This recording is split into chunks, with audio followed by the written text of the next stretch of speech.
Welcome to another edition of the King Kong Trail. I'm Doug Vandiver, sitting next to, well, my wife's not here, so it's just me and a bunch of guys. How's it going, guys? Good. Doing pretty good. So, we got a band today. You guys are a local band with your first gig coming up. Now, I haven't turned the camera on you guys yet, so, but this is probably not your first rodeo when it comes to bands. And so let me go ahead and introduce these guys. This is C. Alice, and there we go. We have Jason Dains, Matt Dunkin, over here we go, Rhett Butler, and Dakota Butler. How you guys doing? Doing great. Good. So, what's up?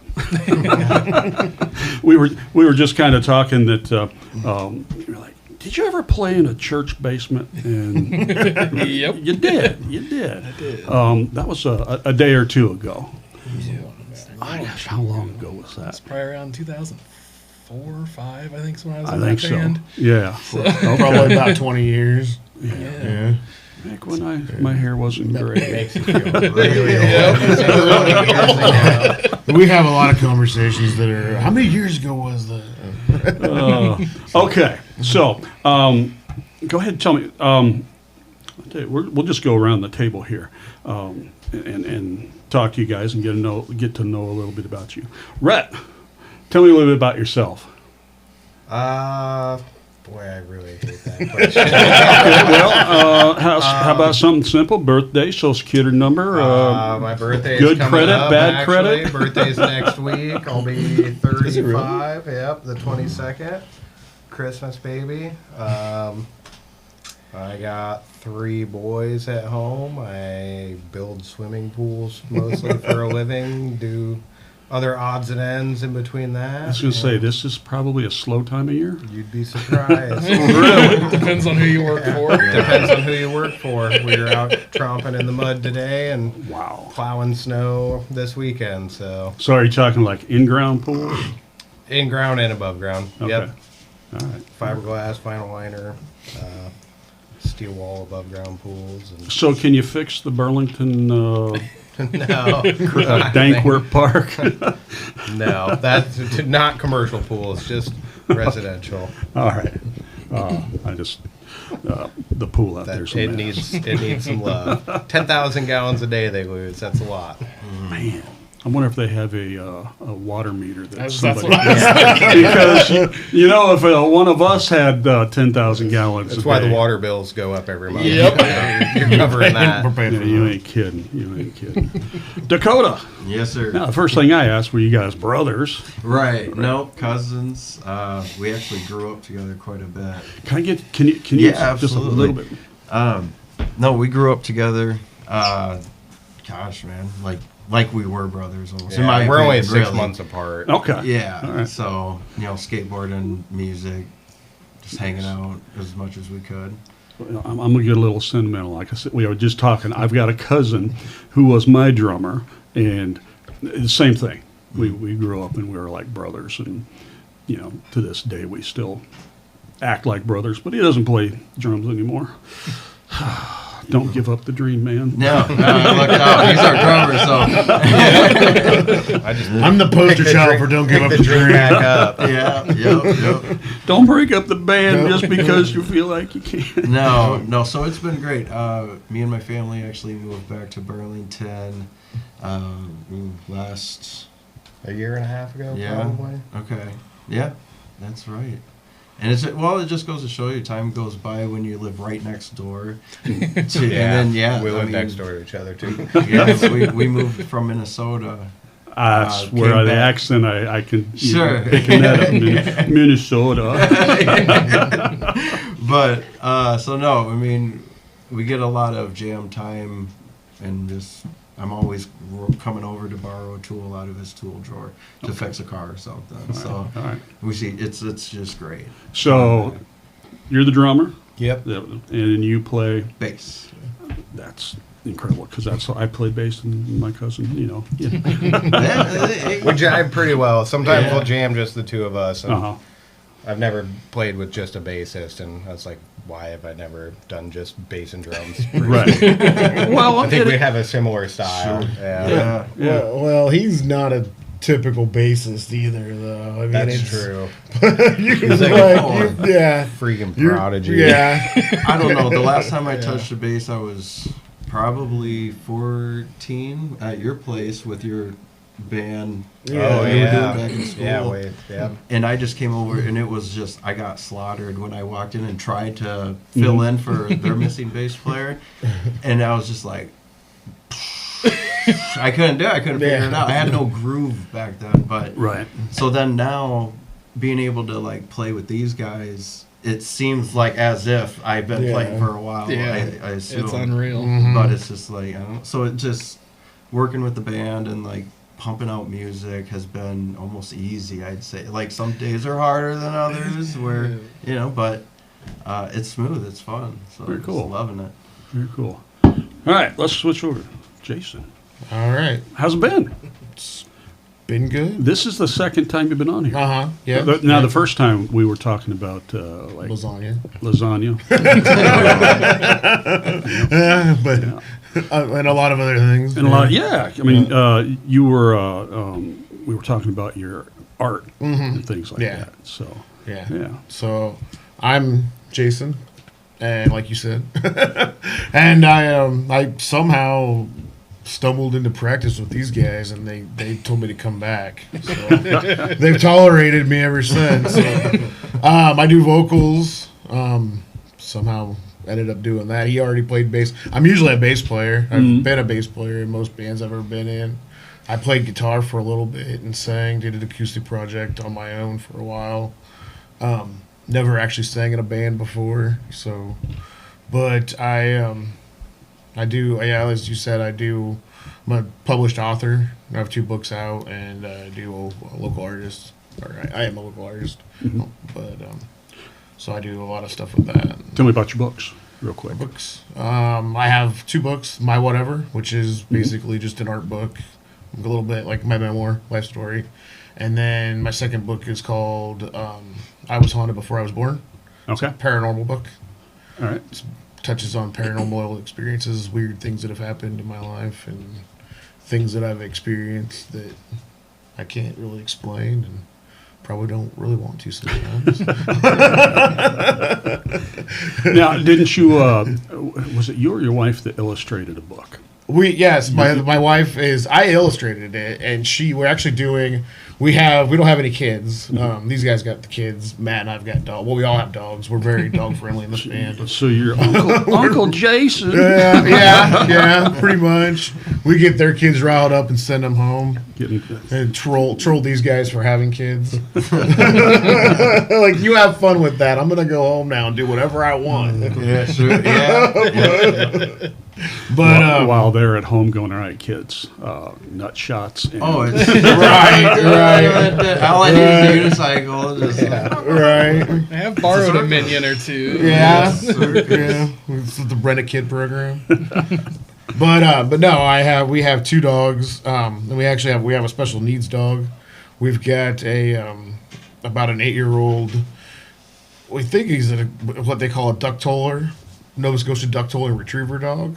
Just basically like you take a golden retriever and shrink it down. Okay. But he has diabetes. So Hold on. You can't hear this. Diabetes. That was Wilford Brimley. Diabetes. My buttons. Got that on speed dial. Yep. There, you check your insulin, you check your regular. Diabetes. You'll hear it when we. But so we're actually doing a series. We started doing Adventures of the Diabetic Dog, and the first book is Odie Gets a Home, and so we've got that one done, and then we've got 2 more that I've illustrated. Odie Gets a Brother, which will be when his brother Leo's introduced, and then the third one is Odie Goes to the Vet. Was the third one. So, but we're looking at probably going to do 8 or 9 at least. It'll Okay. be a series every probably 6-8 months. All right. Gonna probably. But she's doing the she's doing the writing for him. I'm doing the illustrations. Very cool. Very cool. All right. But yeah, I just try to keep myself creative and try to keep myself busy. So anything where I can create something or build something or Help dads calm their kids down. help dads Reading them a calm their book. kids. Yeah. Reading them a book. Yeah. Or when you bring your kids to band practice, rile them up and send them back home. Matt, what's up? I'm from here. Started playing in bands when I was back in middle school and did it for a long time. I have And a story I got to tell about that later. but yeah, just like to play music. Put the guitar down for a while. I played off and on for probably 10 years, and COVID happened, and you're stuck at home, and picked up the old Mustang and came out of it, and been trying to start a project kind of since. Okay, very cool. So who put the project together? As Matt. Okay. Matt and another guy who's not really like involved anymore. Yeah. well, you probably remember Jory and Jory Connor. He was in the Dwellers, played Andy, and Yeah, sounds very familiar. Played bass. Like I said, yeah, it's been yeah. 20 years. But yeah, we started playing and things happened. Just schedules didn't work out. Sure. Yet, so sure. kind of got with Rhett. Him and I got some stuff together and just trickled the other two in. Nice. Well, tell me about the band Cialis, and you've got a CD sitting here in front of me. I was listening to it today, and I can't remember which song was it. How to Fight a Robot. And I'll be honest with you, the first thing that my brain thought was, he likes. Futurama. My brain just shut off. No, my first thought was like, he likes Mudhoney. Yes, I do. So, yeah. So There's a lot of things that, I mean, we'll probably touch on this later on, but there's a lot of stuff, a lot of influences. I think every time I listen but Mudhoney's great. Yeah. I'm sorry, Mudhoney should have been way bigger than Nirvana. It really should way have. underrated. Yeah. I lived out in Seattle right before grunge hit in '89.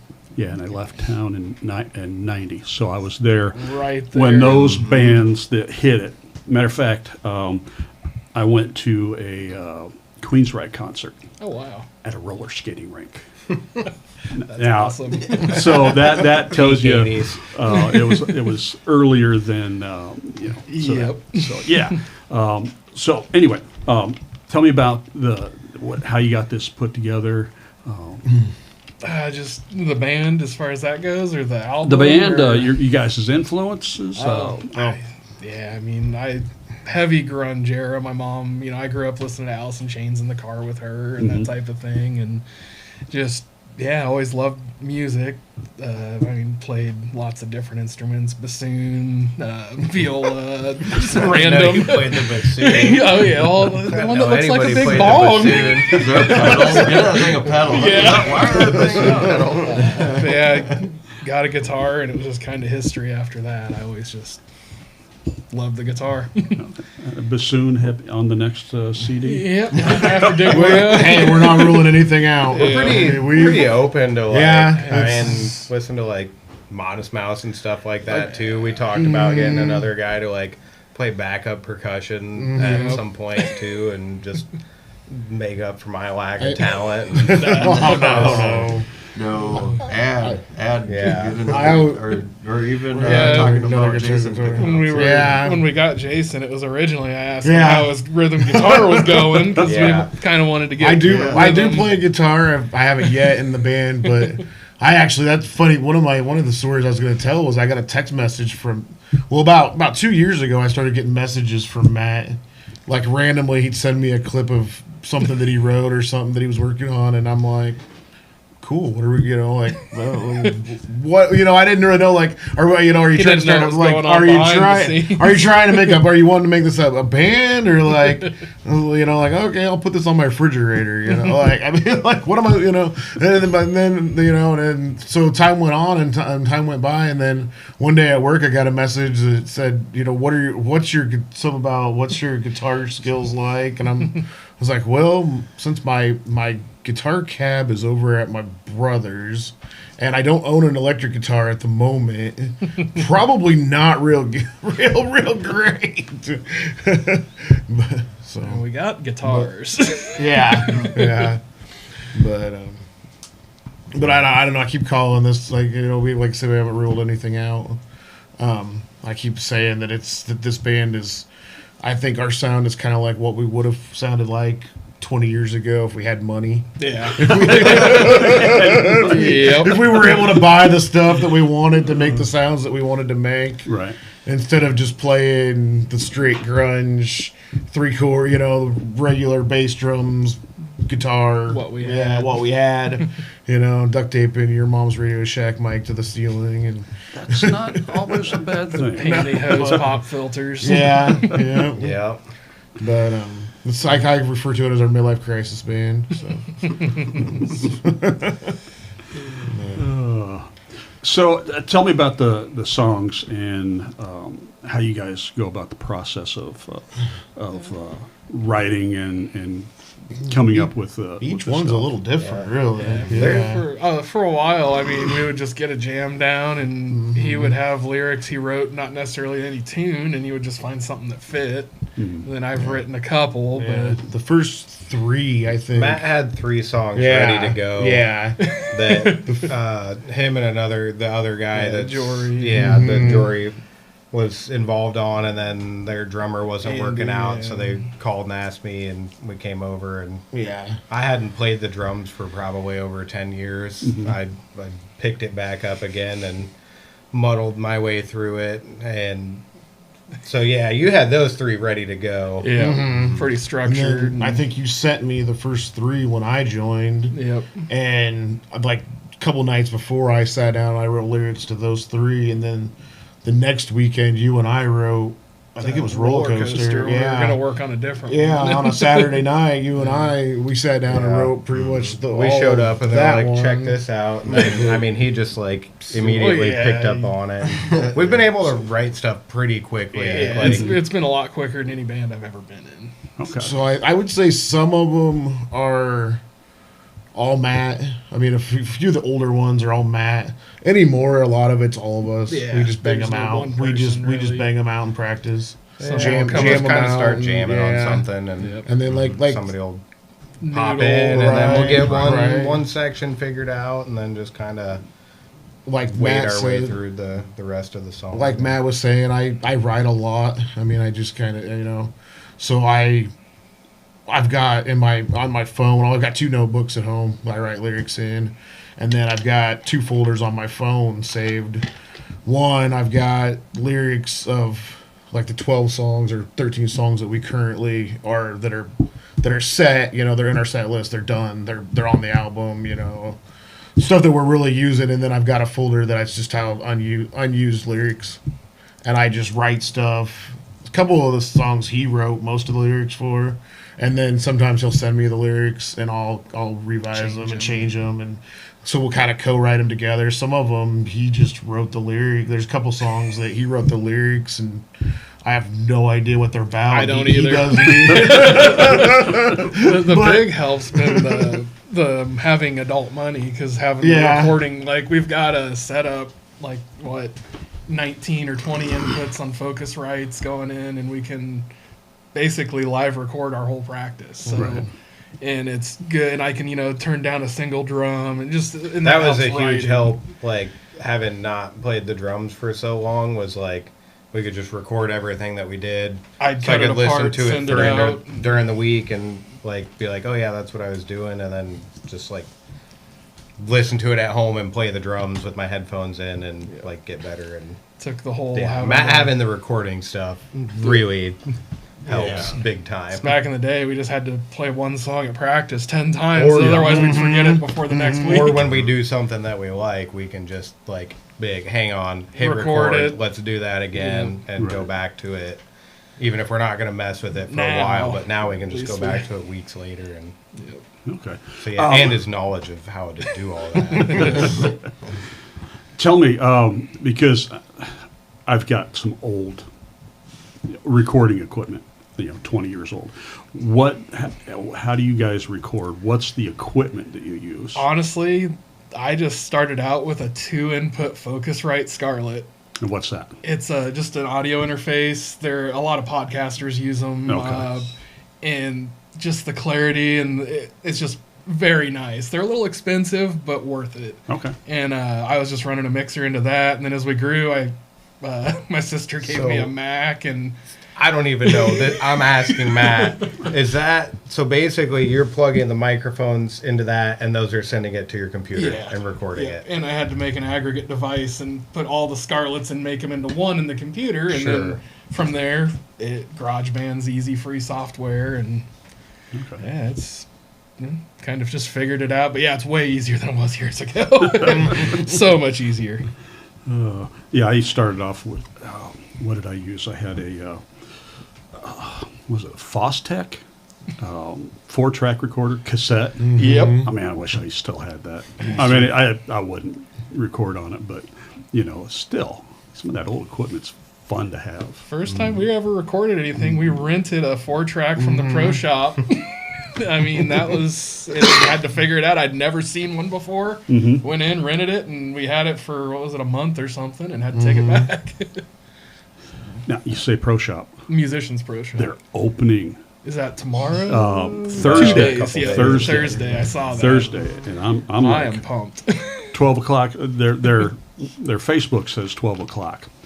I'm gonna be down there. I'm gonna be the first one in the door. I'll be down there in a lawn chair with you. Not that there's any prizes, but man, I miss that place.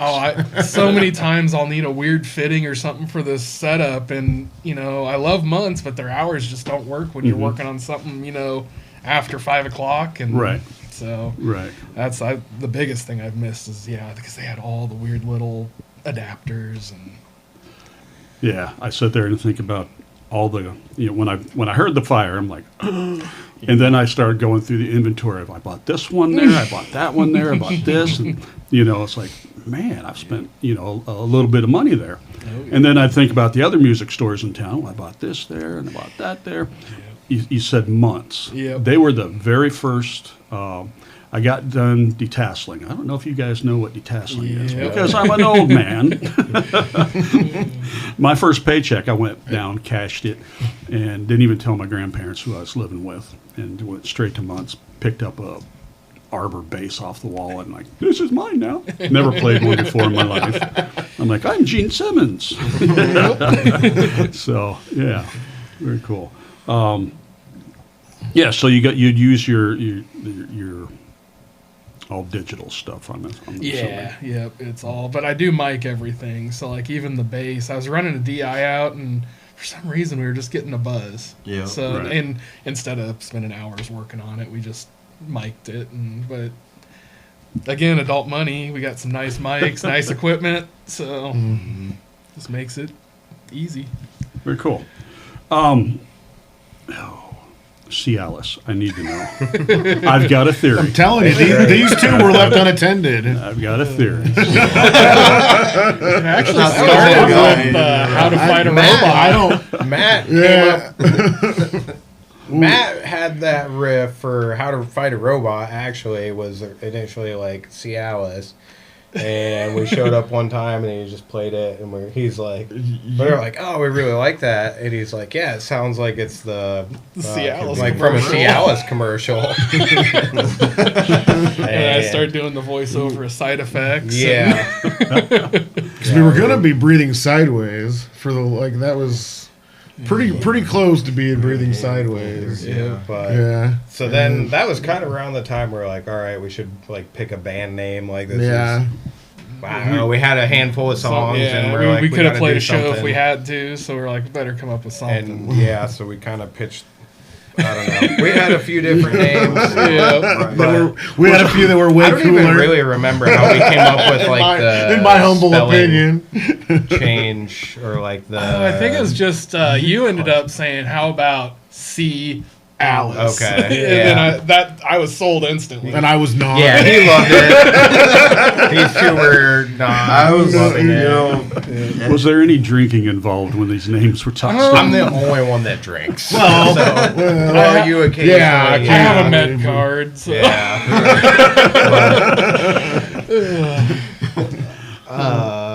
Yeah, I don't know. I was like, I love it. Like the name. And was- I'm a huge Alice in Chains fan. I mean, my first Yeah. tattoo were Alice in Chains lyrics. So Okay. Well, what sold me on it was I was listening to that interview with Cantrell. They're talking about how he. they were a Went to drag go- band, and Well, they went to go see Alice Cooper, and they kept telling him they were going to take him to go see Alice Cooper, and he thought it was like a woman, and he's like, I don't want to go see no woman singer. What's the deal with? Then they didn't realize it was Alice Cooper, Right. and that's how he got into heavier like metal and rock music and everything. He's like, oh, Alice Cooper's awesome. So then I was like, well then, so then I started thinking about the whole like see Alice thing. Like you have to go see Alice. sure. Like I'm just gonna throw it out there. Jason hated the band. it was almost. I think that almost ended hated it. it. He did not want that to be the band name. I'm glad he came around. Yeah. But he Yeah. hated Well, the it. turning point was when I put up we have a band chat, so that way we can keep in touch and, like if, when we're Unless gonna you're trying to get a hold of when we're going to have practice or something. Yeah. But there's a lot of shenanigans that goes on in it too. Like, I mean, there isn't a day that really goes by since I've joined that I don't talk to one of these guys. I mean, something, just random. We'll send memes and gifs and all kind, But it's supposed to be for, like official band, business, but it's not. So anyway, so I put up you can put a poll up. So I put, 4 or 5 names out there. And of course it was 3-1. And I'm like, so then I was like, no. And he still didn't want to take the loss. Still didn't want to take the loss. was And then Matt stood up and he's like, we voted. So then I was like, well, all right, we did. Yeah, you got a point. We did vote. It was 3-1. So We kind of figured. I mean, me and Matt were talking about it, and we're like, either they're gonna get it, Or they're and not. laugh, or they're not gonna get And it, it's and not they're gonna just gonna matter. think it's whatever. Right. Well, and it's kind of taken on it. Dakota and I were talking the other night too, and it's kind of taken on its own thing. Like you don't like after a certain amount of time, you don't really You don't, yeah, you Right. don't Yeah, I think don't about the think little blue about pill. yeah. So hopefully, at a certain point, it'll no longer be about the little blue pill anymore. And then we'll have to come out with an album called The Little Blue Pill. No, I already told you the next one's gonna be called "There's Something There" because of Rhett. Because That's what he says every time. Every I come time, up with the every time Yeah, we every come time up with we jam we on jam something. on something new. He always says, "I think there's something there." Which I think is kind of telling. Like, I don't think there's been one thing that somebody's like come up with that That we hasn't just like turned into Yeah. something. Honestly, like somebody just starts. I don't know. playing, There like, was the Rhett's Building a Door song you guys. Just jammed on that one. Yeah. Yeah. But no, it's usually like when we're jamming, there'll be a break. Somebody will need to go take a leak or something, or get something, or change guitars out, and then it'll just be us 3 sitting there. It's like, start playing. Let's go to the lobby. and then Matt will come and just like add to it, and it's just like that's actually sounding pretty damn good. Yeah. This is. Or it he's got works. this loop pedal, and he'll just like randomly hit it, and like whatever he was Working on coming up that. with during the week, and we're like, and then him and I will just start playing to it, and it just seems to usually turn into something. Cool. We send stuff back and forth online too. Yeah. No, Somebody will like play something and record it. Even I'll play guitar sometimes, and I'll record something on my phone and just a real crappy little, you can barely hear it, and send it to the group. Right. Yeah. The time you don't, it's the time you have a cool rhythm that Yeah. you forget. I was sitting down and I tried to record something on my phone the other day, and I played it back and it sounded awful. And that's when I busted out my Zoom R16 thing over there and started playing on that. So yeah, these phones. I'm surprised. Yeah. I'm surprised it was as bad as it was. So you guys have a show coming up, which Yep. I'm really excited about because the band there, Blissed Her. Yep. Yeah. I've been wanting to see those guys. Yeah, it's Every time it's just like something is their drummer. kids But or, yeah. and I can't make it to the show. Yeah. Their Matt- drummer Matt I've and played. their drummer in used I to don't know be, how many yeah. bands with him. Their drummer Royce. and Matt Well, were pretty much the yeah. band, and they just rotated Yeah, bass and we would get a rhythm few guitar. members, and there were shows I played in all 3 bands that night. Yeah. Well, and then We would just actually, hand instruments off. last thing that we did, which was probably 15 years ago. Yeah, it he doesn't was seem the like, drummer. but Royce was actually the Yeah. drummer. And who's the drummer? Royce Kerr. He's unreal. He's even since middle school, and he was in 6th grade. He was just. I mean, he would put most adults to shame. All right. Where'd you go to school at? Here in town, BHS. Okay. Well, Yeah, I guess. I probably would have been at Yeah. West Burlington at the time. Yeah. So, Yeah, he. Just unreal, ungodly talented. Cool. Yeah. I think Michael actually taught him how to play. They were in Sheltered Reality together. The program, Yeah. the pro. Oh, shop they were. did. He was in And, that program too. It was almost like Yeah, that. Mike- You can compare it almost like the Stepperettes type thing, the drum Yeah. line with that. But they would go do big shows. They played with the Blue Man Group once. Oh, nice. Did a lot of cool Mike things. with Michael Cook. Yeah. Yes. Yeah. Yeah. Yeah. Our Michael Cook. Yeah, our Michael. Yes, this is got to be our Michael Cook. That's right. Well, when I knew him, he was just Michael Cook. Right. The show. He might have even been Mikey Cook. I don't know. That far back. It I almost think- took a bad turn today. Got a call. They didn't realize it was a show when I set up the rental. Mm-hmm. So you have to pay for an officer to be there the whole time. Oh. And so that was another, $400. And then the guy that runs, Riverfront Entertainment or PRE. he was phenomenal. His name was Matt. He actually offered, we weren't going to have alcohol there because you have to pay for staff to be there and run it through them. And it was just another expense for a show that we don't know how well it's going to do. Right. And he sent, because of this whole mix-up, I went ahead and I paid for the officer, and he threw in, they're going to have a bartender there now, alcohol. Nice. So help out a little bit. And You don't have to go outside like 20 years sneaking ago. out. Right. Yeah. so yeah, it should be a pretty good time. Okay. Yeah. We got, kind of my inspiration to really get into playing guitar, Nick Belser. I don't know if he lived here and then he moved out west and played in some metal bands and that. And Every band is going to have at least one member that used to play in shows Yeah, 20 and years that's kind ago of in the theme. Burlington. Uh, Like everybody, at least one person in every band has probably played a show at the Port. Yep. And that was like kind of why I really wanted that location, is that's where we did it back then. And I remember a lot of shows happening at the Port and then at the Senior Center. yep, Yeah. we did the senior it's center, like- and I thought that was probably a far stretch anymore, so I didn't even call it. Is it even the senior center anymore? Is it something different? It's the same thing, Is it? but Yeah, I don't think it'd fly No. like it used to. No. Or would they be like, oh, the seniors are playing now? Yeah, I mean, We are the seniors. Yeah, come on. Yeah, I mean, yeah. grunge is Alex, classic. I've heard of that. bingo and music. Grunge is classic rock anymore. Yeah. Sad. You know, so. My joints can tell you that.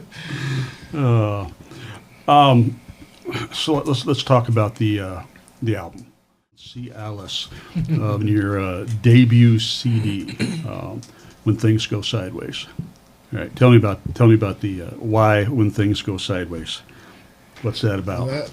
That would be me. Okay. Well, originally, Sore subject. Back to the band name. Sort Yeah. of name. Yeah. Originally, part of the agreement on the band name was that then the album was going to be called was going to be called Breathing Sideways. Uh-huh.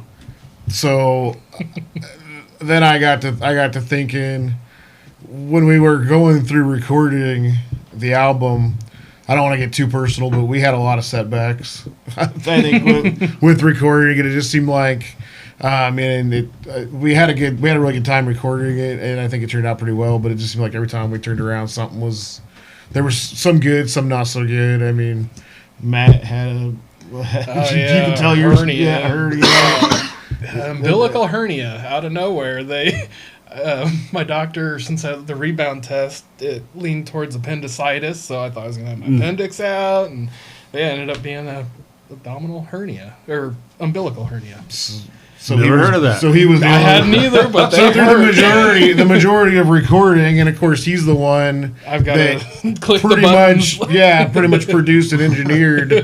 I mean, he pretty much engineered would be what I would refer to as an engineer, basically on the recording. It's all his equipment, his basement, all his stuff and everything. So he's doing all the mixing and mastering and pushing the buttons and and all that. And If then anyone wants to do that for me, they're always welcome. and then I had 2 friends and a family member pass away during the recording.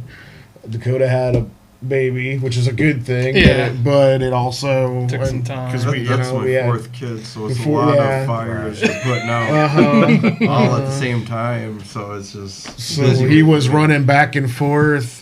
There was a time period where right around the time that you had the kid, I remember we would go in and we would record everything and then get the bass part, just the bass part, or we'd have him come over and do all of his bass parts in like one afternoon for the next 3 or 4 songs. And then so because we knew we didn't know when we were going to get him again. We were going to have him again. So if he had 2 hours, we were just doing bass to get the bass parts done.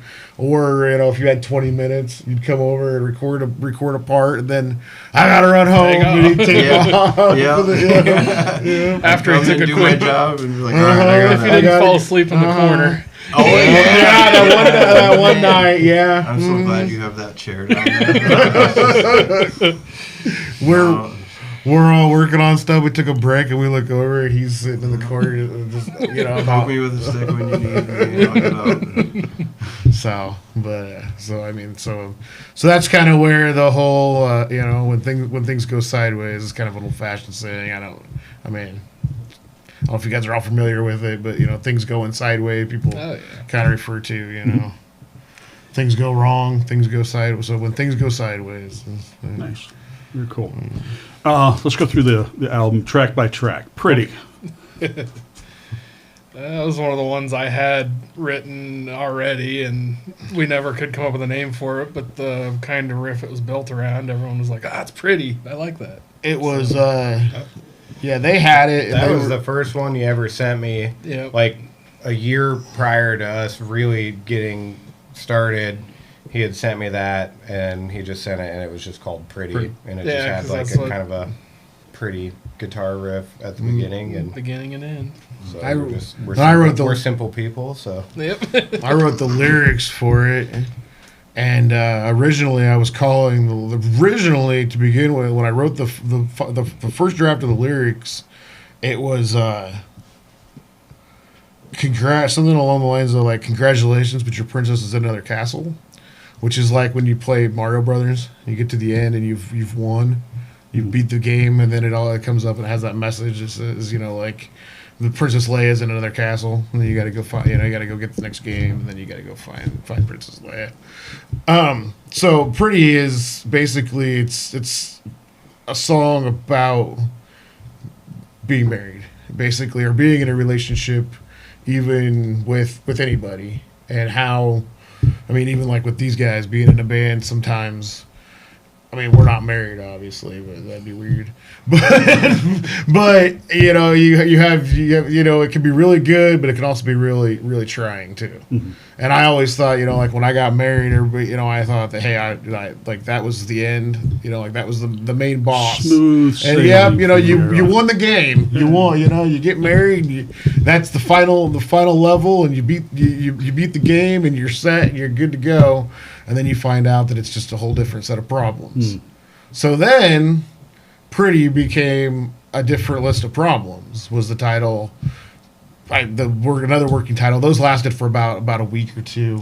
And then We're always just like, then hey, what it's song was that? Pretty. 'Cause Pretty, that's what we yeah. all knew it as. They already had it titled Pretty, so it was just easier just to call it Pretty. Because otherwise, we're what song was that? But yeah, like I said, so that was for me. That was the 2 titles that it had before, but they got shortened down to just Pretty. So that's what they knew it as, and it kind of fits, as So it's just Pretty. Track 2. Love the title. Absolutely agree with it. People are stupid. That's gonna be a quick story. That's one of those ones I wrote that, I mean, it's basically how people are terrible.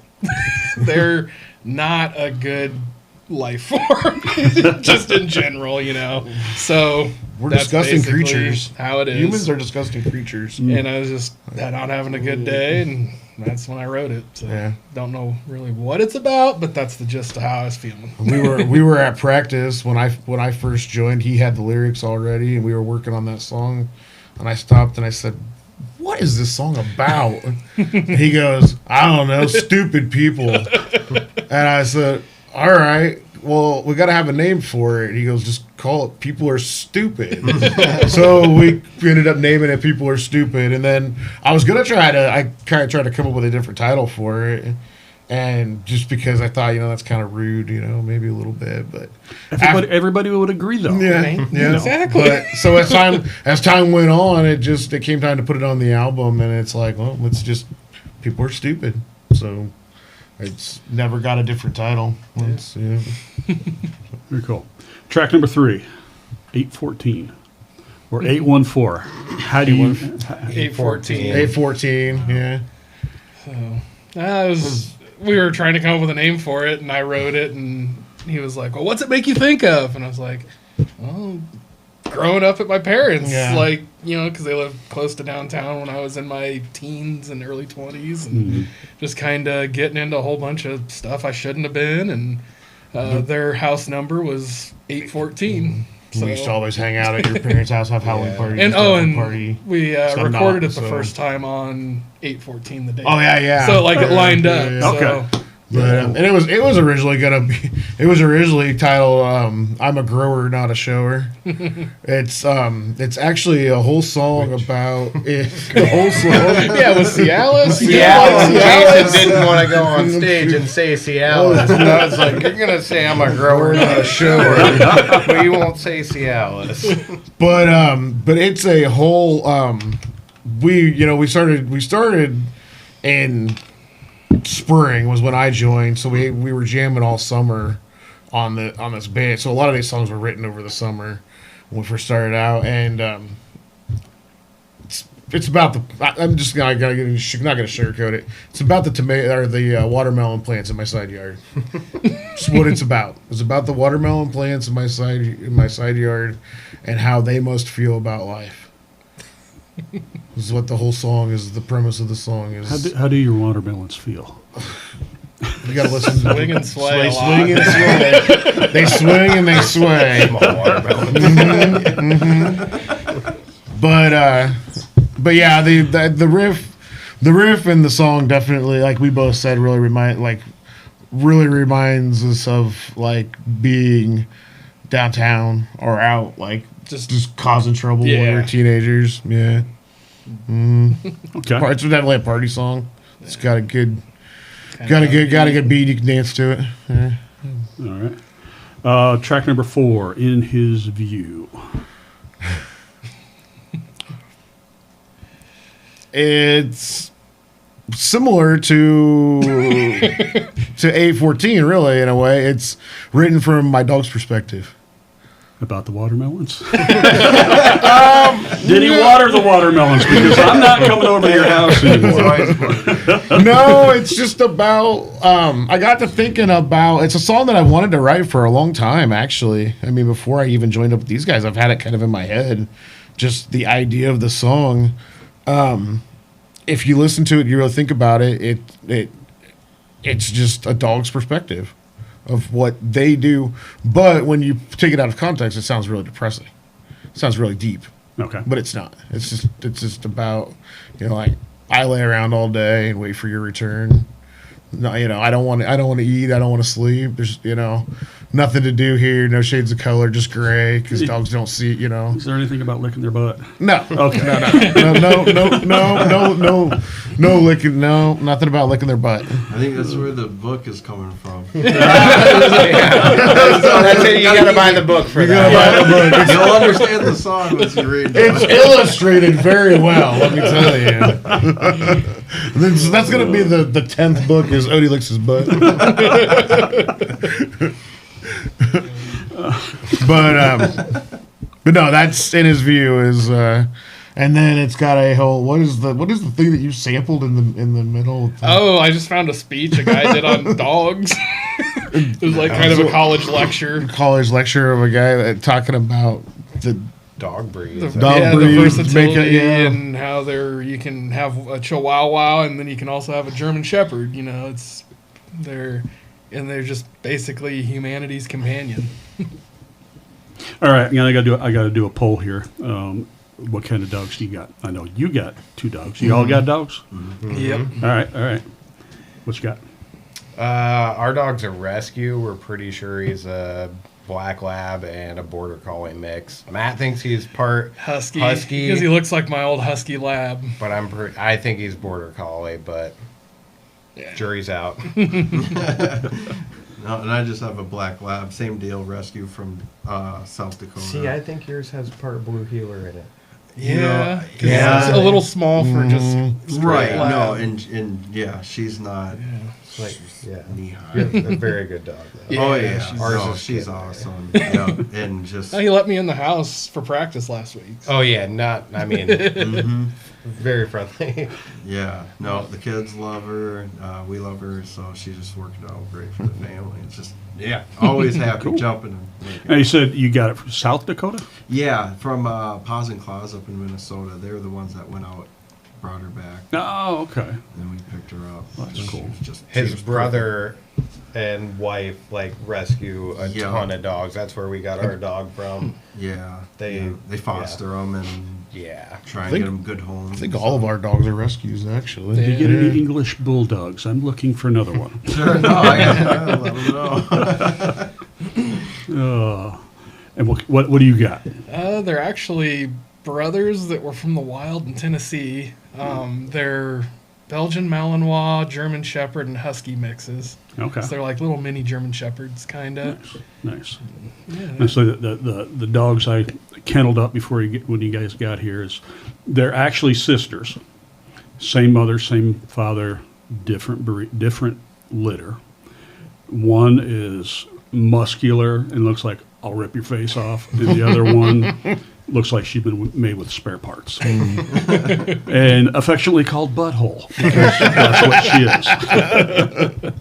So, all right, enough about dogs. Roller coaster. What was that one we just kind of came up with? Pretty was already Yeah. taken because that one's got a kind of a pretty riff too. Yeah. And then he had the lyrics kind of done up for that fit Yeah, the that song. was, that was the one that you guys had already figured out. Yeah, we were supposed to be working Right, on the showed up other and song, and you here's showed the up, and it was a tabs difference. Yeah.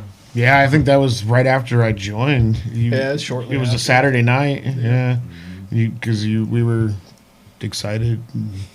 It was a random Saturday. We don't usually get together on Saturday nights. We were like, "Hey, you want to come work on?" I was like, "Yeah, whatever." You know, I wasn't doing anything, and these guys were busy, and so, like you said, we were supposed to be working on something else, getting up to speed, and we ended up coming up with. He had a loop on his guitar on his pedal, and then we kind of came up with the lyric. I had the lyrics, and then, like I said, I write a lot, and then, but not really necessarily to a song. When these guys start jamming, I'll start flipping through my notebook and see how I feel. If there's something that I really like, then maybe I'll kind of push it in that direction. Or if I just kind of feel, get a feel for what they're doing, and I've got something that I feel kind of fits the mood or the sound, and then I'll go through, and a lot of times the lyrics that I have are just, the words are there, but there's not, it's not the chorus and the bridge and all that, everything. So by the time it ends up by the time we end up, got to kind of hammer it out. By the time we're done, it's something completely different. We've got one that we're working on right now that I think I've already reworked it like 7 times. So, Cool. How about when track number 6, When Good Heroes Go Bad? That was just another. Another one you guys had, didn't you? No, that was just Or a no, riff or I did started we- playing. yeah. That's a riff I have played since I was in bands years ago. Never did anything with. It was just kind of a warm up for me, honestly. And they were like, "That's really cool. Play that again." So As far as lyric wise, it's just, I mean, it's pretty much what it says. I mean, it's just basically a song about finding out. I mean, growing up and finding out. I've struggled a lot with finding out. You know, I used to want to be Axl Rose when I was, you know, when I was 8 years old. Of course, I weighed 200 pounds, so I, you know. but you know, but I thought, you know, I pull it thought off now. yeah, I could be the, I was gonna be say, the new Axl, the Axl now. But I kind of Chinese democracy. yeah, I the think kind of he was getting that. but I kind of grew up, and you know, I'm just using him as a reference point. There's been a lot of people, you know, you find out in the news that are, you know, just different people that you find out they just weren't really. You grow up thinking they He were was they really were let super. down by Chris Benoit. That really like We jump back up Really? to song 2. People are stupid. Yeah, people are stupid. Yeah, it kind of goes full circle to people are stupid.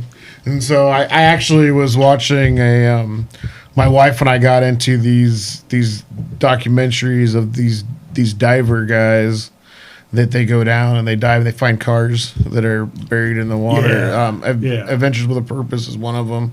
I don't know if that's the one that I'm thinking of or whatever. But then come to find out the guy that we were watching the videos, and the main guy in the like the established this group, eventually he just started to kind of fall off more and more and more and disappear, and we were like, well, you know, what happened to him?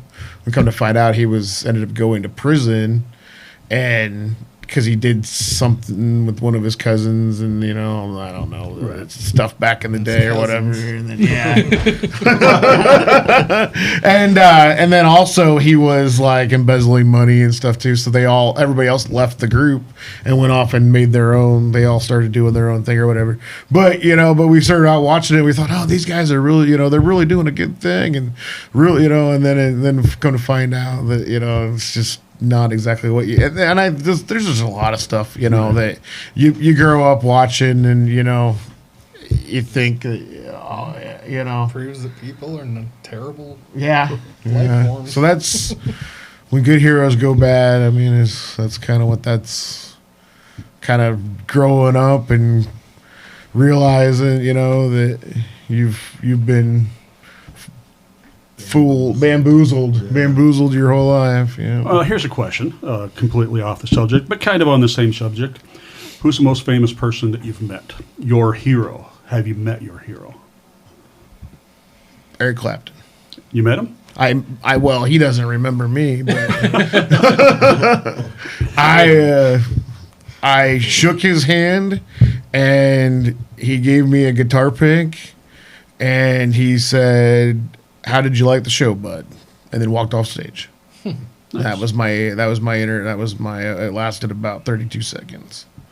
But that's probably the most famous person I've met. Okay. I've met a lot of like semi-famous people. Right. I mean, through playing music and stuff. I actually went to high school with Tom Arnold's nephew. So I don't know if anybody even knows who Tom Arnold is, but everybody from Ottumwa knows Tom Arnold. Yeah, he was on the Roseanne show. He was married to Roseanne. Yeah. But so he was like, I mean, one of my best friends in high school too. Actually, his dad was roommates with Tom. Okay. In college. So we would go to barbecues and stuff, and he'd be at the basketball games and the football games, come in the locker room after football games and stuff. Now you can say you've met me, so Yeah. So, and I've met, you know, like I met John Popper from Blues Traveler, and after he got his surgery, didn't realize who it was. That guy, he dropped a lot. He dropped a lot of weight. Yeah. Yeah, he did. But he came up and he shook my hand and said, I used to travel a little bit with a band called Caroline Spine. They were very famous, but they were like sort of kind of almost famous. They had the Varsity Blues soundtrack. They had a song on there. American Werewolf in Paris. They had a song on that soundtrack. They were signed to Hollywood for a while. Actually, Annette Funicello, her son Jason, was the drummer for that band. Oh, okay. Yeah, Jason Ghilardi was the drummer for that band. But anyway, so through them, I've met some somewhat famous people, but I mean, probably the most famous that people would know would be like Collective Soul. I met them when they were here for Steamboat Days and Okay. that. But most influential would be back probably, when we played with Silverstein or just a lot of those old bands Silverstein. that would come, just happen to play like at the barn here in town. And, Silverstein. they're from up in Canada. Yeah, They're they still were. around. They're still playing music. Weren't they the band that? What was that song? Something about. Got my Heroin's a big one. Was the chorus something about? To me, it sounded like something like "Fat Boy, Fat Boy." Oh yeah. That's Is that Silverstein? I don't know. Or was that Silver Chair? Oh, that That's sounds probably- like a silver okay, chair. that's yeah, probably- the okay. Australian guys. Okay. Which I like. Canada, Australia, Yeah. Sure. But just growing up, like being 14 years old, playing in these bands, and you meet these guys that are in their mid 20s, the 30s that have been touring. It was just Right. like a really influential experience. How about you guys? Oh gosh, the closest I came was at First Avenue up in Minneapolis, and it was like my first big concert with System of a Down. Yeah. And Chavo was grabbing a drink from the bar, and then when it was getting he like zoomed, and I was like, oh, there you go. That was it. Nothing major. No. Same here. I don't know. Probably like at the Warped Tour, I'm sure I like waited in line to meet some guy from a punk band a long time ago, but I couldn't even tell you which one. I don't know. We both grew up in Minnesota, so I went to a lot of shows at the Triple Rock and probably saw like some dudes from some bands that I don't know. I'm not a starstruck type of person either. Same. I probably wouldn't recognize Brad Pitt walking down the street. Right. I'm kind of like oblivious to things that go on around me sometimes. So. Oh yeah. I don't Met a know. bunch One of- time I saw a dude that looked like Jeff Bridges at a restaurant. I worked at a country club where Ron White played golf one time. And he didn't come to the bar afterwards and get a drink, so that's the closest I got. We were within the same 18 holes. Right.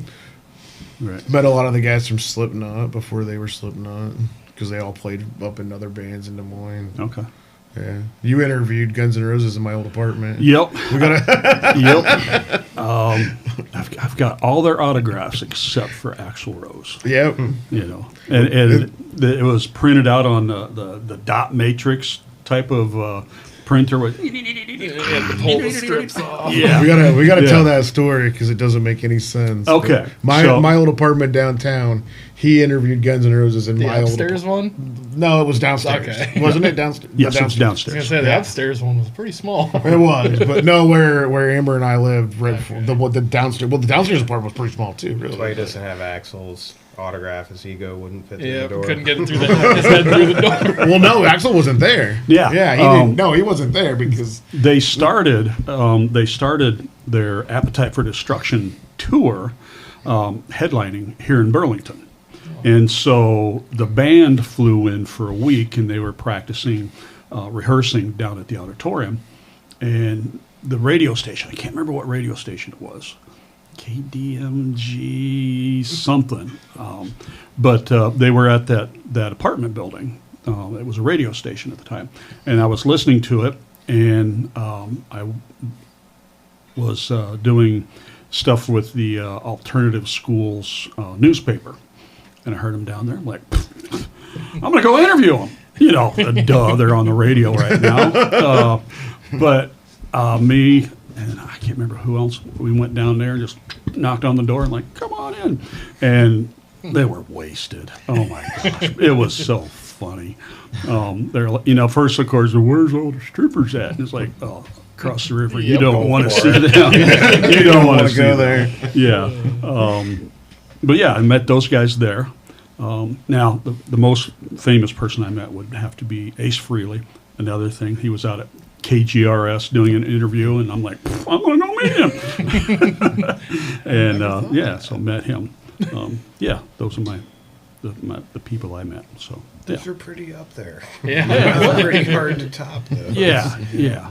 But I'm Maybe you could step above. But I've got a couple autographs, but I guess my attitude is people are people. Exactly. You know, Yeah. if I didn't have their autographs, I still got, I've got the memories, and you probably don't want to really meet your heroes too long because they'll turn out to be like, oh. That's kind of what, when good heroes go bad, it's kind of about is looking up to somebody for years and years, and then you meet them, or you get to start digging up juice on them and find out that, nah, maybe this person isn't really such that great of a person after all. I started going through autobiographies of Ace Frehley and Peter Criss, and I'm like, oh, I'm surprised you guys don't have diseases. Well, I'm probably sure they did. Yeah. But it was just like, of course, it was a different time. Well, that's like the Red Hot Chili Peppers. I've started challenging myself to, I can get a little off topic here, but I've started challenging myself to pick a band and just see how many times or how many days in a row I can go, because we have the radio station on at work or whatever, and just like pick a band and see how many days or how many times you hear that band, like even if you're like in a grocery store or something, without like whether you're trying to That's or not not. where I thought you were going. No, like no, you just like pick out, and the Red Hot Chili Peppers is one that like every day, probably 2 or 3 times a day, I hear on the radio something, and and they have good songs. But if you ever read like Anthony Kiedis' book, I don't think he ever lied about being a good person. Yeah. So. No, I don't think he ever claimed to be a good person. Yeah. But, I always just think of Sam Strawhacker when I hear Chili Peppers. He just despises them. Oh, really? I used to blare it at work. well, I just hate that I like them because you got to separate the art from the artist. But. Yep. All right, track 7, How to Fight a Robot. Well, it was Cialis. But then we upgraded the names. Jason writes the words, Jason picks the Yeah. song name. Well, not always. Not always. Not I think always. we had pretty and 8. The first 3 were. How to Fight a Robot it's kind of lyric wise is kind of struggling with technology and AI. I mean, like we like robots. I mean, I guess can't speak for everybody, but I like robots. Robots are cool, except for I fear Terminator. Skynet happened. But that's exactly what How to Fight a Robot is about. Is that I feel, and that's like, what happens when AI takes over and robots start to think. We no longer have to do anything. Well, that's I was working. When I was still doing service calls out at the Campbell's, is it Campbell's or whatever the can plant is or whatever. When they first opened, I went in there and they the soup can plant. Silgan. Yeah. Silgan. There we go. And they, I walked in there, and you go in, and it's completely, when I was in there anyway, it's completely spotless, and there's like no employees around, and then there's just these conveyor belts where the cans come down, and they're magnetic, and they go down a conveyor belt, and then they go up this wall, like it's almost like a rock climbing wall. They go up about 40 feet in the air, and then back up and around, and every once in a while those cans fall off, and they've got a trough down in the bottom. So when they fall off, like every hour or a couple hours, somebody will come out of, there's like 10 guys that go and sit in an office, and they come out and they'll scrape the cans back up and reset them, put them back on, and then go back to their office and sit down and watch TV or listen to the radio or whatever. And that's what that's. You just got 3 people fired. Yeah. We need more robots. So that's kind of what How to Fight a Robot is about. It's a single can falls to the floor. No one's there to hear it but me. So that's basically, it's dealing with, like technology is great and and robots are cool. But what happens when we find, people are like, well, we make all these robots and then we don't have to work as much. But what happens when we don't have to work as much, then we're not making as much either because we're not working. So It's kind of a scary thought when you hear people say, in the future, work will be optional. Right. It just blows my mind. but then is money It's like, optional? Right. Like, I mean, Right. that's, you know, I mean, They're not Get gonna rid of tax the, us. you know, few greedy Oh. families and be all yeah. or do we just keep? I mean, hey, if, like Rhett, you know, Rhett came up I with was the, on the opposite end of the he came spectrum. up with the lyric. I had to give him a writing credit for the lyrics because he came up with the lyric. If you want my job, you can have it. I needed I another. wish a robot would come take my job. Actually, I was having a long day. Yeah, after working 70 hours a It week, was I was hot like, we were in practice, and I was like, I need another line for this. And he goes, well, how about if you want my job, you can have it. I think there was a couple F words in there. Yeah. But, so. It was always funny watching Rhett after a bad day and then come in and we try to play some fast songs. Over there dying, just sweat ring from work. Okay, so a question on robots. What's your thought on AI music? I think as a tool, it's a cool thing, but it goes too far. Yeah. I mean, I think it, you know, what's an electric guitar versus an acoustic? I mean, it's evolution. Right. Well, I think this people. cover isn't that made by Yeah. AI? So I mean, that you know, It's a tool. it's only taken away from him. I think people are gonna get burned out by Yeah. AI stuff, though. They're gonna be able to tell the difference, Yeah, you don't and they're not feel gonna. it. I mean, it'll have its time and place, just like probably mainstream pop music does. But I think there's always going to be a market for people that are actually making music. Right. Well, yeah, you can't, you know, AI can't play a live show. Yeah. Right. There is the band Captured by Robots. Have you ever heard of Yeah, I Well, and guess, Kiss is doing avatars. Have now, you ever too. heard of Milli Vanilli? Yeah, because I asked the question the other day because for some reason my Facebook algorithm is I've got Suno shows up and then you download your riff here and we made a whole song out of it, and so I'm like, all right, who owns it? So your 30-second intellectual property that you wrote, you download it into this robot, and then it spits out a song match it. And you're like, oh, wow, who Has the owns rights? the rights to that song? You know, they never answered me. Right. So I think that tells. you until they don't want it to be you. Yeah. And, you know, and then when there's money to be made, then they're going to take it. And then, yeah, so. I think that's crazy that you would have no recourse to when they do come in and take the money. Yeah. Like Yeah. you would be like Forfeit when it it just and- quits. If you were getting it and then it stopped, like how do you even get it back? Right. It's because it is all Well, just then digital. you can't afford the lawyers it would take to even fight it if you're in the right. Right. So what do you do? Although two AI lawyers going at it. That could be. That might actually break the entire system. Yeah, it'd be like the dominoes. You call Papa John's. The old prank call. It wasn't that long ago I heard a report of AI or some computer passing the board to become a lawyer. Well, yeah, I mean, it can access info way quicker than we can. Yep. You're like, oh, here we go. I don't know. I had to hire a lawyer one time, and he was like, "I'll see you on the golf course this weekend," and I was, "AI can't do that." So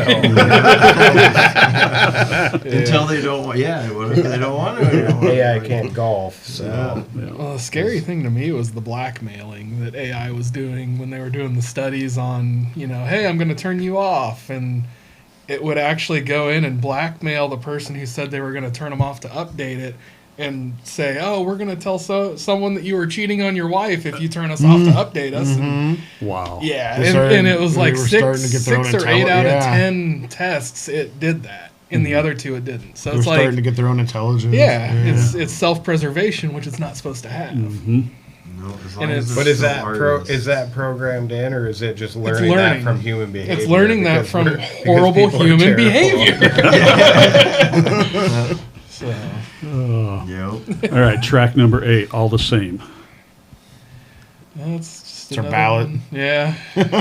Yeah, the one that fireworks go off at the Get end. the Yeah. lighters, get the The lighters Blue out. Angels are actually going to be at the show from now on. We have confirmation. They will be flying somewhere that day. That's one that you had written already, the words for. Yeah, one of the lyrics. Yeah. All right. tell me about the show one more time. Oh yeah. So When, it's where, how much? Be at the port, at the room down at the end towards the auditorium. The south end. Yeah, and be $10 to get in. The 3rd of January. Doors we're gonna open about 6 o'clock. Start music at 6:30, and just go until probably around 11. Okay. We have the Misgivings Which from Iowa City. Yep, and It's quite the mix of music. Honestly. yeah, they're like an It's- Americana kind of folky trio, and a good friend of mine I used to have a few drinks and just play acoustic guitar with, and they've got a good thing going. And then we've got Visions of Terror, and that's the one my friend Nick Belser, he was like a big brother to me growing up. They're coming down from Cedar Falls, so And then they're Blister. Yeah, so they're Visions of Terror is shreddy like metal, yeah, heavy. melt your They're like face metal. Yeah. Yeah, And and then- Nick's an amazing guitar player. Blister is I don't even know what to categorize Shoegaze. it on. Shoegaze. Pretty cool though. We saw them. Yeah. We went to Hollowfest. All of us went to Yeah. Hollowfest and we stayed. And they went on pretty late, and I felt bad. A lot of people had left, but they didn't give it up. He was like, "We're playing, we're Yeah. going no matter what," and it was actually really cool. I'm really glad we stuck around because they had a pretty cool set. So Now, what's the singer, guitar player For which one? for Blister? Oh, I don't know the singer. The Br- drummer I know is Roy Royce. is the drummer. Brandon, I think it's yeah, Brandon. you- Brandon. Boyd. Yeah. Yeah, Yes. Brandon. Yeah. Yeah. A little story with them, because I was at Hollowfest, but I had to leave, because that's what happens. yeah, it went. But I've been really wanting to see him, and so I'm like, I went up to, I'd seen Brandon there, and I'm like, I've been trying to reach out to you and get you guys on the podcast, and I says, do you remember? I used to work at West Burlington High School, junior high. He goes, yeah. He goes, you used to say my music sucked. Now I said, did I say your music? No, he says the music I listened to, like Nirvana, and I'm like, oh, that was probably cranky. I'm still cranky, but you probably just hit me on the wrong day. So, but no, I've been wanting to see him because I've seen him on Facebook and YouTube and stuff like that, and I'm like, yeah. They had some cool. I don't want to spoil anything that they do live, but they had some cool visual effects that I hope they're going to bring down. yeah, they if always- we they can, usually- if they they usually can do, coordinate that. yeah. That was pretty. I was not expecting that. That's a lot of setup and tear down, and kudos to them for. Yeah. I don't Putting on even a know good how show. they did that. So, and it fit very well with their music, and yeah. Visions of Terror. I haven't really looked them up. They're very metal. Yeah, Yeah. they're very melted It's space. Yeah. Like, Which is- if you like technical guitar, you're in for a Yeah. treat. Okay. Nice. Yeah, I seen one of them that's like, I can't even read what that. Visions That's of Terror. Visions of Terror, Yep, your yeah. metal band logos. Yeah, it's like it looks like a tree root or something like Yep. that. It's just how they do it. So, okay, and so that's January 3rd, Yep. starting at 6 o'clock. And so, do you guys have a time limit as far as how many? One band get 30 minutes and then It's- switch out, or It's just gonna kind of go with the flow. Like the Misgivings, they said they could probably fill in about a half hour, and we'll probably be right around 45 minutes, 45 minutes and to an then hour, yeah. hopefully give the other two bands about an hour each to get going. And I don't know this girl that's taking photos. She's the one who did. She just came in taking photos. Well, I'm going to tell your wife because she was here last time. Like Matt said, though, they're going to have a beverage cart in there Yeah. for. so because before it was going to be people no and- alcohol allowed in there because we didn't pay for the bar cart and it's got to go Right. through them. And Right. But since there was the whole misunderstanding about the officer having to pay for that, they threw it in complimentary. So there will be alcoholic beverages available. Okay. Man, have we forgot anything? Anything we want to talk about? Do you have any true crime for confessions? I don't have any true crime confessions, but I've got some Matt. I've got I some don't know Matt the stories. statutes of limitations, so I'm not going to get into. Where's my AI lawyer? Yeah. I never didn't get a chance to tell my story about how I know this guy was. Okay. That's Butthole. You can hear her. All right, that's my dog. She's a butthole. All right, sorry. We're all dog people. So. The last time we had somebody on, it was the chickens out in my backyard going on. I saw that, and then it ended up being a kid though. There was a cat. There was a cat that ended up being a kid. Yes, that was the neighbor kid. Yeah, that was mewing at my chickens. Yeah, but we've got one particular. It's, I don't want to say he's really noisy, but he's a mini rooster. So he does crow. But he's quieter. Shh, you're not supposed to have roosters in Burlington. Anyway, They got bigger problems. yeah. Could make a really bad joke. But this is a family show. The small rooster in Cialis. Shall I bring my my rooster? Yeah, I remember first time I met Dakota too. Dakota had chickens for a while. First time I met did, Dakota was yeah. in practice. Yeah. We had some chickens that we brought from Minnesota with us. Okay. You know. And then they had dinner. Or the coons got them. Oh. The raccoons will get them. So. Yeah. I met you one time, about 19 years Oh, ago. yeah. I Yeah. woke up. Oh, really? Woke up spooning with a German Shepherd with salt and pepper shakers in my pocket. The whiskey was gone, and No. And you met Dakota? that was the first time I'd And ever then- met. That was the and- only time I'd ever met And didn't Dakota. realize it, and then 19 years Oh later. no, I remembered him when Wow. he said his cousin, and I'm like, is that the one that Almost drank the rest of my fought whiskey? That guy. yeah. Yep, So yep. that was kind of a cool. Yeah. But I No, met dude. Jason when we played a show out at the bar.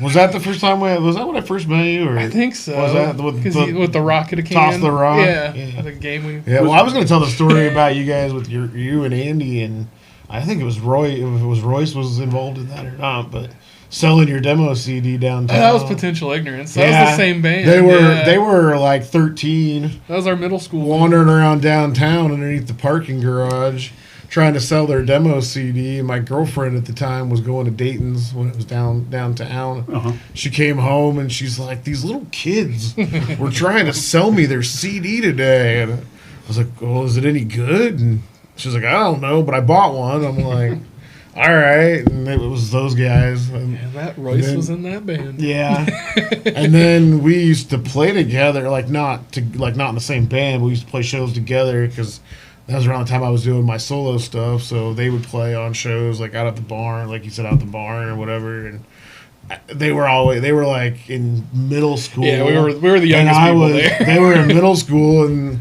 I was in college or living on my own. So, but they were always like, "We need a singer and we need a bass player. Do you want to jam?" And I was and like they were cool. Like I liked what they were doing, and I Just thought they didn't were want cool. to go to jail. But it was like before. I didn't want to be like Jack Black, but that was before Jack Black. I could have been like the Yeah, original you School of could've, Rock. yeah. Yeah. But it was weird because I was like living out in West Burlington in an apartment by myself. They were in junior high, and it's like, it's a little weird. I don't know.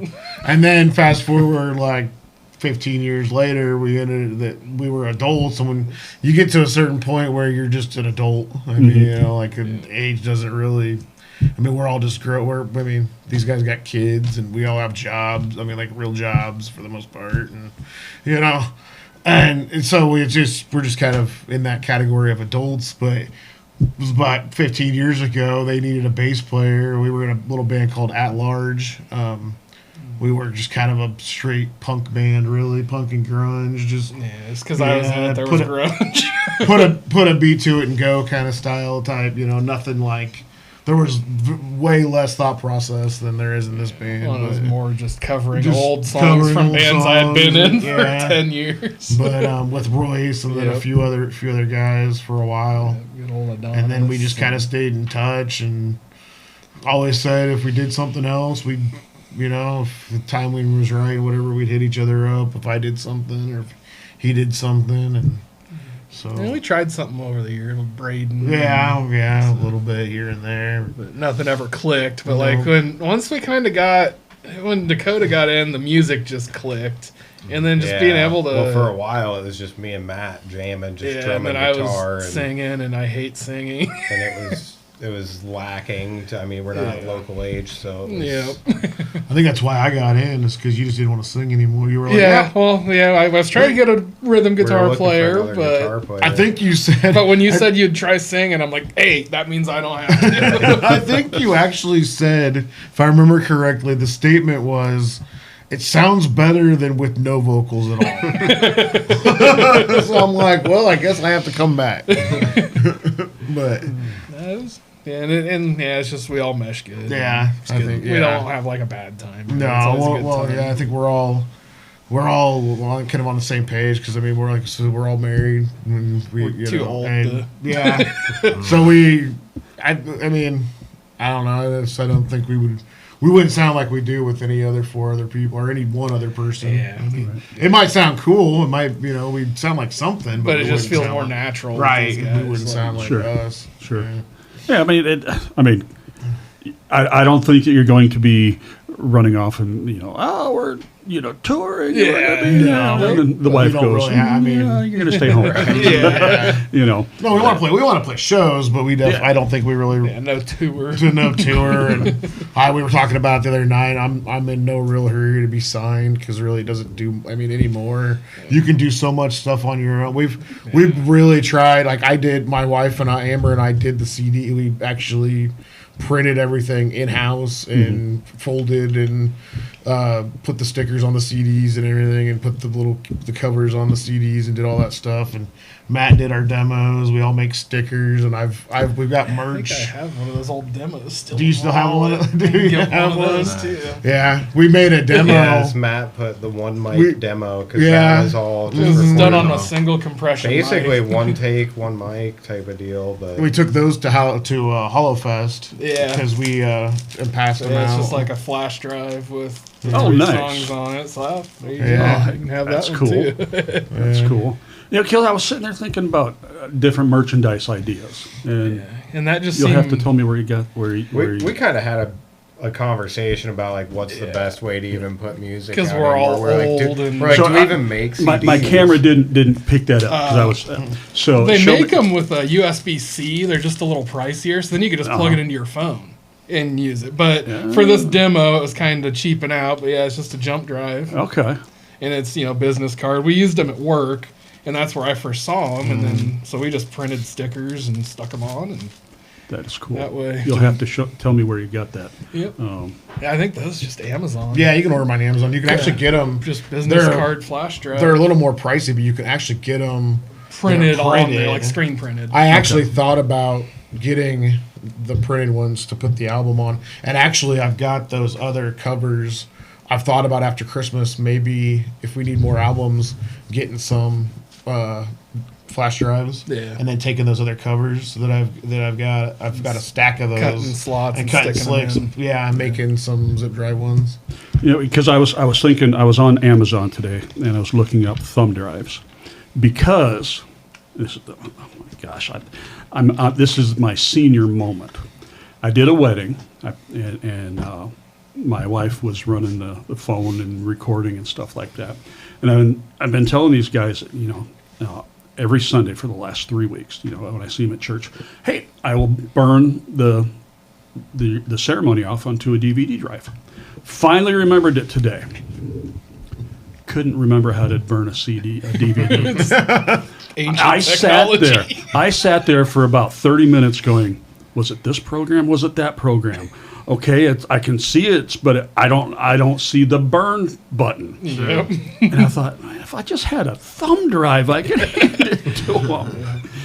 But I got it burnt off. But I am going to get some thumb drives. And I actually use- that. I like that. those, 'cause That's then very they're cool. harder to lose those than Yeah. normal. I actually used iTunes for the album because, I mean, that's the only reason why I probably even have iTunes. But you can put on there, I actually put the album in a folder on iTunes, and then there's a tab where you can tell it to burn to a disc. Okay. And just burn the folder to a disc. See, I can do CDs all day. I couldn't do DVDs. Oh, it was a DVD. I was yeah. just- Yeah. I was just gone. Yep, flash drives are the way to go. Yeah. Yeah. So, So if nothing else, they can rewrite it and at least our name's out there somewhere. Right. okay. Man, have we left anything out? Shows.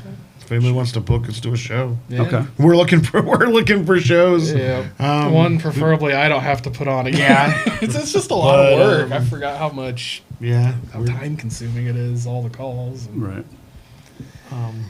that's. I mean, I think we've had a hard time kind of finding places to play. and that's I mean, with hopes yeah. this is going to we're trying to spark what we had, in the early 2000s. Yeah. We want that vibe again of, Yeah. just everybody. It doesn't matter if it's rock, grunge, metal. Everyone can play the same show, something for everybody. Just Yeah. hang out and have a good time. Yep. I and this is my rant on the kids. Kids don't do bands anymore. Yeah, it's You know, sad. and I've got one kid that loves music. I've got one kid that's like, eh. I'm like, how can you grow up in this family?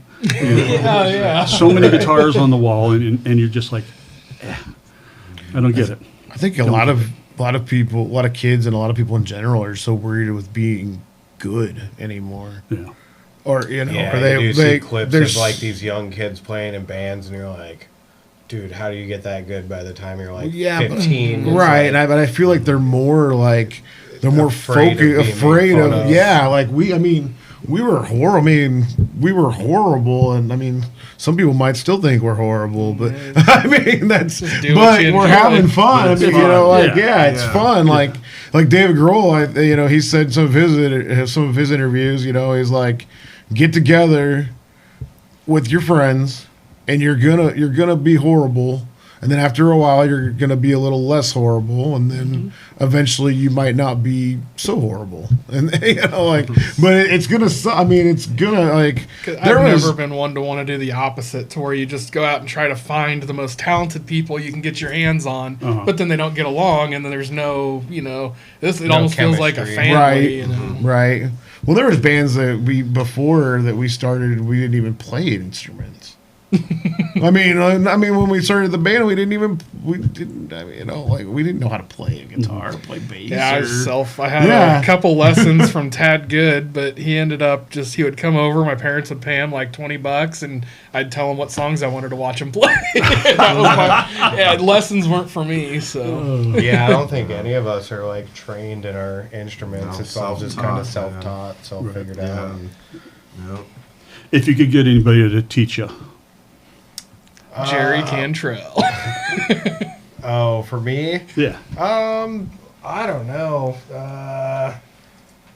Sounds cliche, but Travis Barker is pretty all over the place. Like Barker's very animal. technical. yeah, I used to listen to a lot of the Transplants and like Not the guy that argued does with it a with one friend. He was hand. like, "That's a drum machine," and I was like, "Yeah, I mean, kinda." You don't want the dude that does it with one hand while drinking. Oh a yeah, macchiato. that guy. I don't know. He's good, but he lacks a little soul. I don't know. He's just too good. I think you need to get he's that. not relatable. I think I you need to thought get you were that, talking about the Def Leppard guy. Oh no, this I actually have a friend that is in a band out in California, and their drummer has one arm, and they just like Oh, you were telling us they they like duct taped tape the drumstick. It's called their band's called Chill Still.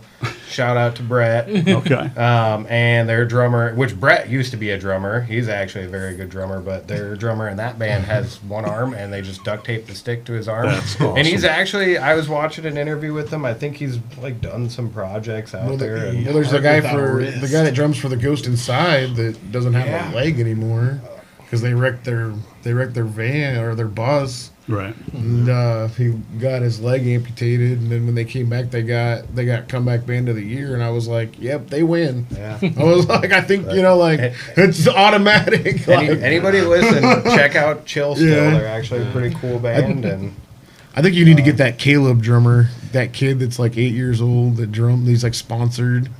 see, I'm like I said, I'm not a I have a hard starstruck time person. I don't relating to really. those. Yeah. Yeah. I always watch them, and I just think I watch those little kids that are these prodigies, and I just like I just think of whatever Royce. whatever I'm good at, I just want to go quit it. Yeah. I don't know. I don't really. Not that I don't look up to anybody, but I would take any lessons from anybody that's better than me, which would probably be most people that have played the drums. So, All right, Dakota. Oh gosh, I've always Victor Wooten's always been a. Oh, that guy's awesome. He kills it. Yeah, And he then is. lately, Primus. Charles Berthund, I think his name Berthund, or younger, and he's. I mean, any style, whether it's fretless bass or tapping or slapping, and just Yeah, my favorite bass player. He's passed away. Played with Government Mule. His name was Alan Woody, and you talk about thundering, it's crazy. Southern rock, and this guy just amazing, you know, amazing. so hopefully, I mean, I'm not there yet. I'm just, and I don't know how I got kept around. It's just like you used to play a lot of guitar. a lot of too, guitar, so and you know, I don't know mostly if it's just acoustic, easier for you to go. Well, with But But bass Sure. you've guitar. come like a really long way though, and like I still not don't very know what much. I'm And I doing, think but your if you guitar guys- Yeah, but helps you- because it fills in kind of that rhythm. Right. and- kind of put Right. the Yeah. bass like you're playing a guitar. Yeah. It's like having a Right. second, yeah. Sure. Well, and that's what we need too with just having one guitar player. It's, Right. I mean, if I was to play bass, like I think honestly, I think you're better than I am at bass anymore. I mean, and you've got your own style because you play leads and you play bass like a guitar. Like I said earlier, like if we had get you a bass 6. if we had I anybody know. different, if we had anybody different in the band, it would sound different. And I Sure. think like if I was to play bass, I mean, Matt could tell you like, I think I'm very solid, but just straight up, just like playing whatever the guitar These plays. are the notes. This is where I need to be. Yep, this is where I need to be, and this is what you get. And it's just like concrete. Where it's like you're playing like This is what I'm hearing. You're playing, yeah. And if it meshes, But- which it Usually it's been does. messing. we started calling him One Take Jake and recording because The only time he screwed up is when I forgot to hit the button. I screw up all the time, but that's what. None of us you know. ever noticed. No. Well, You But just we call do- it jazz. We do notice when he's gone, though. We've tried to have Yeah. some, like around Yeah. baby time, we tried to practice a couple times without, Oh, yeah. and it's just missing everything. well, and you know you're doing your job well when your singer is a bass player too, and the bass is probably the least of my worries. sure. Like I have more input on what these guys are doing than I know. I Well, usually when yeah. we're practicing, I'm just like in the back. It's but I'm like, just like, when they stop, Yeah. I'm just still like. but I just anymore. It's just like I know he's gonna be there. So it's like I just like I just don't really care much anymore about the band. I mean, I care about it. I mean, I'm not caring enough that it sounds good, but I don't have a whole lot of input on, I mean, every once in a while, like on Hopeless, I was like trying to. That was a hard one to. Well, get. because I knew it because we used to play it. So Yeah, a song we Yeah. wrote back in probably 06, and I've covered in every band I've been in, and actually there might be a surprise related to that somewhere on the hard copies. All right, Jason. If you get somebody to lessons, Oh, I don't know. Is Adele available? If you're talking singing, I will probably anybody that has any input, unless you're one of those jerks off the internet. I got a bunch. there's no jerks on the internet. Oh Come man, I on. posted some stuff a while back on YouTube and. People that I've never met them, never gonna meet them. They're probably sitting in their mother's basement somewhere eating They're Cheetos. still and- crawling around in that head. Oh yeah, they're living rent free. But it was just brutal. But no, I mean pretty much anybody. I mean really, if you're talking vocals, I'd take advice from anybody that knows anything. I've actually talked to Joe Russell Yeah. or a little bit about maybe having Right. working together on some stuff or having some pointers and stuff. But yeah, that's about all I got. Really. As far as bass, probably maybe Jeff Ament, Pearl Jam. Okay. Not because he's like the world's best bass player, but he's good. solid. He is good. I mean, he's good, and he's so solid. I like his style. His style is a lot like mine. He just kind of plays. I mean, he's He's got a pretty big following. He's- For a yeah, bass player to have right, a following like right, that, yeah. you're doing something but he's just right. always always there and solid and always on. But that's, I mean, yeah. Now I heard you shout yours out. Oh yeah, Jerry Cantrell. I just always loved his ability to make the simplest thing sound good, but also, he shreds. So. Yep. All right, we're going to do one thing. I'm going to turn this off, and I want you guys to go over there and my records, pick out a record, and tell me why you like it.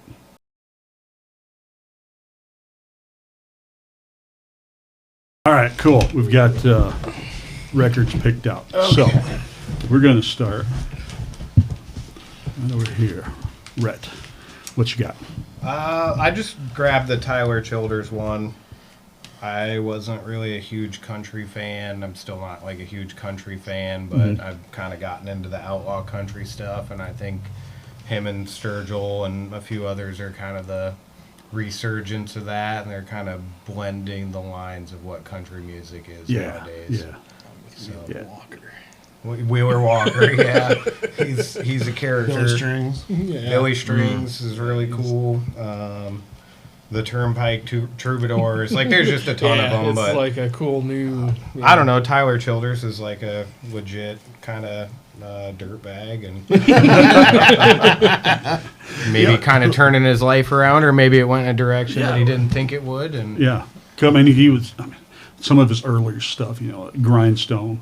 We've been sniffing that cocaine, and then he's got Yeah. sober, and his music, I mean, it's changed, it's evolved, it sounds good. a lot of people know. say that they don't like his new album, and then he lost it since he got sober. But I don't Yeah. think that's the case. I think it's I think people like to live Still. vicariously through people, and when they Yeah, stop doing the things they can't do, then still like everything that I've heard lately. So I don't know. There was a lot that I could have picked though. It was kind of hard to dial it down. Yeah, I that's felt why- like I was keeping the camera waiting. So All right, Dakota, what you got? I got Iron Maiden. All right. And always loved their music, kind of that fast paced. And then I saw the Trooper on here, and I was like, oh, yeah, the thing. It hits different, and it just, Steve Harris is an incredible bass player, songwriter. I mean, oh, yeah. for a bass player, he does so much in that band. Yeah. Yeah, My absolutely. sister went to an Iron Maiden concert out in Seattle, and she caught Bruce Dickinson's Sweatband. And I think she still has it in a Ziploc baggie. it's definitely cooler than Rob Zombie's armpit hair. that Yeah. Johnny Wood. Well, all right. Wait, He grabbed it while he was playing. Like at his concert, he reached up and pulled his arm. All right. Oh, man. I don't have that. I guess. I don't know that I want it, but Jason, what do you got? I've got Kiss Alive 2. All right. Why is that? Well, one of the main reasons is because I didn't know it existed. I have to admit, I've always heard of Alive. I didn't know there was ever an Alive 2 that was made, so now I have to do some research. I think there's a Live 3 and maybe 4. Probably. Yeah, because Probably. well, this was the Live 1 and 2 were the original band. The Live 3 was with Bruce Kulick, who was Okay. the 80s genre, and then I think they did Kiss Alive 4, which was the Melbourne, Australia symphony thing. Okay. So- I think I've heard of that. Yeah, I've so heard about that. money. That's, yeah. And well, one of the reasons why I picked Kiss was it's because that was my first concert I ever went to. Really? Yeah, and it was my mom. My mom took us on a Wednesday night, and she actually took a bunch of her students with her too, or with us too. There was a group of like 12 of us that all went on a Wednesday night. So parenting decisions were made, but it was. Now this is gonna. They all give me crap about being the grandpa and being old, but it was Kiss, Great White, and Trickster. Oh, And nice. Trickster came out and they had the super long blonde hair. Mm-hmm. And they were doing the like head banging in unison where they would kick them out and yeah, it was great. And so that was not a huge Kiss fan, really, but I've always respected them. I don't think so much as musicians, more as just a show. The like whole- you said, the money, whole money, show. money. It's a business. Yeah, Yeah. they're a business. So I think Kiss kind of set the pace for me as far as like influence wise, as far as like being in a band. You know, you can't be into music without respecting Kiss. Yeah. So. Yeah. So, all right. Hank Williams' greatest hits. Basically, my mom was always the musical one. My dad likes music, but this biggest thing he's ever done is a recorder solo. But this was one of the first CDs he ever got from the Columbia Records with the stamps. Uh-huh. And then listening to him sing it in the car and everything, it just kind of goes. That's like his influence on me music-wise. So. All right. All right. Last question. Last couple of questions. MP3 or CD? Vinyl. We're getting there. Don't jump ahead. MP3 or CD? I would just go MP3 because I Yeah. had too many CDs in my pocket skipping in my Walkman. I have to say MP3 because we belong to Amazon Prime, and you can find anything on Amazon. There's stuff. I mean, not anything, not everything, but just about. I mean, and it's Feeding the machine. and then, but to pay $12 a month. Oh, I mean, yeah. I hate to say it because it feels like you're ripping people off, and you are. Yeah. But I can listen to a CD, and if I want to listen to Pink's newest CD, but I'm not going to go out and buy it. But if I'm curious, Yeah.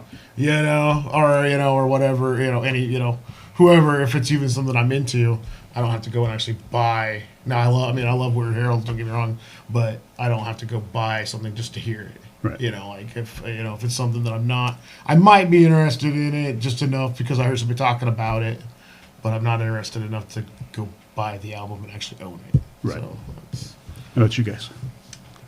Oh gosh, I always enjoyed going to check out the CD. Yeah. That was Thinking like, about it, I do miss the hunt. Oh, it was so fun. And then even at World Herald, you could go upstairs and then flip through the records, and I was like, this is great. I love this because it's not a normal environment when we were growing up. I mean, we ran around a lot skateboarding and everything, so being able to go there and kind of just do that browsing is great. Now that I'm a dad, I feel lazy, and it's like the convenience of MP3, the convenience, but going there physically, I mean, it's almost like a forgotten art form there. Yeah. It's awesome. So I mean, I'm gonna go with CD. That's Okay. for me. I got CDs just for the same reason. Like some of the pretty much almost all the influences that I've ever had came from like CDs. I found some bootleg Cassettes. copies of like Rancid for 50 cents at the pawn shop that were like burned with the written on the CD, and rifling through down at Weird Harold's and just like buying something because you're like, what is that? Yeah. It might be The good, it art, might be yeah. bad, and it was like $7, and so you're like, yeah, sure, we'll take a crack at it. And Yep. Yeah. and just the booklets, like the artwork, and being able to just like sit there and read the lyrics while you're listening to it, and if they were in there. A lot more went into it. And that's how I found a lot of other bands that I liked, was like going through and seeing who they like thanked, and Yeah. Right. like it was like, all right, now I gotta like go on the hunt again for another thing. So All right. CD or vinyl? Yeah, I'd have to go vinyl. It adds, it's just a different sound than. A warmth. Yeah, for sure. from an Yep, artist yep. standpoint, I gotta say vinyl. But vinyl also is getting to be to where it's just so ridiculously expensive, It is. and they're expensive to make too. Because I've looked into a little bit as far as getting vinyl made for our stuff. Like to have like an album, even for like us. Like I thought about getting them just for the guys. Just to have like something that we could frame on the wall or something. It's like $75 an album for one. And then in some places you got to order 20 or 20 or 100 or whatever. Yeah, 'cause to they get- gotta to get- cut the die to make. Yeah. And then, I mean, and you go, like, you buy a new record anymore, it's going to be $45-50. It's because it's an art. It's not. yeah. It's not a Right. piece of plastic. Right. I mean, it The is. but it's technology's come so far now that making older stuff like that is You s- actually more expensive. not. Yep. You than- still have Right. to make it the old way. Yeah. and, you know. Well, they still- used to when vinyl started making a comeback. They used to you buy the vinyl, and then you would reach into the sleeve and had a card in there saying Yep. download. They don't do that anymore because they know, oh, you're going to make $10 or $45 on the vinyl, and then $10 on For the digital. Yeah, You gotta buy so- it twice now. Yeah. I'll do that. I'll find something, and then I'll buy it on vinyl, and then end up buying, but so you can put it on your phone and then go with you and all that kind of stuff. So The technology behind vinyl still blows my mind, too. yeah, how grooves make sound. Like, just Everything's in frequencies. yeah, right. yeah. All right. So we've been here for quite a while. Showtime, date, where at? It's January 3rd at the Port of Burlington, the South Room. $10 to get in, and starts at 6. Doors open at 6. Starts at 6:30.